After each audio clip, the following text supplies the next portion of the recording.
இன்னைக்கு நம்ம பார்க்க போறது மூணாம் உலக போரோட மையப்புள்ளியா மாறப்போற உலகத்தோட கழுத்து நெரிக்க போற ஒரு செக் பாயிண்ட் பத்தின ரத்தமும் அரசியலும் கலந்த பயங்கரமான உண்மைகளைத்தான்.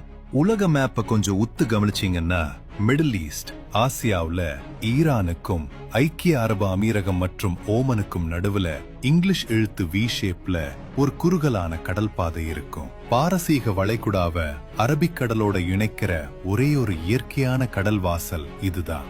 இது வெறும் உப்பு தண்ணி ஓடுற கடல் இல்ல, மாடர்ன் உலக பொருளாதாரத்தோட ரத்த நாளம். இந்த ஜலசந்தியோட மொத்த நீளமே 167 கிலோமீட்டர்கள் தான். இதோட அகலம் சில இடங்கள்ல 97 கிலோமீட்டரா இருந்தாலும் ரொம்ப குறுகிய இடத்துல வெறும் 39 கிலோமீட்டர் மட்டும்தான். ரெண்டு பெரிய பிரம்மாண்டமான சரக்கு கப்பல்கள் ஒன்னோட ஒன்னு மோதிக்காம போறதுக்காகவே இன்டர்நேஷனல் கடல்சார் அமைப்பு இங்க ஒரு டிராபிக் ரூல்ஸ் வச்சிருக்காங்க.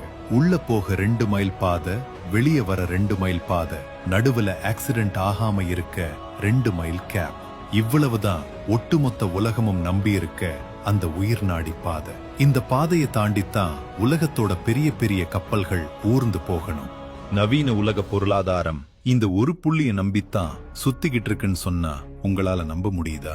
ஒரு நாளைக்கு 20 இருந்து 21 மில்லியன் பேரல் கச்சா எண்ணெய் இந்த வழியை கடந்துதான் வந்தாகணும். அதாவது உலகத்துல நாம யூஸ் பண்ற ஒவ்வொரு 5 சொட்டு பெட்ரோல்லையும் ஒரு சொட்டு இந்த ஹோர்முஸ் ஜலசந்திய கடந்துதான் நம்ம வண்டியோட டேங்குக்கு வருது.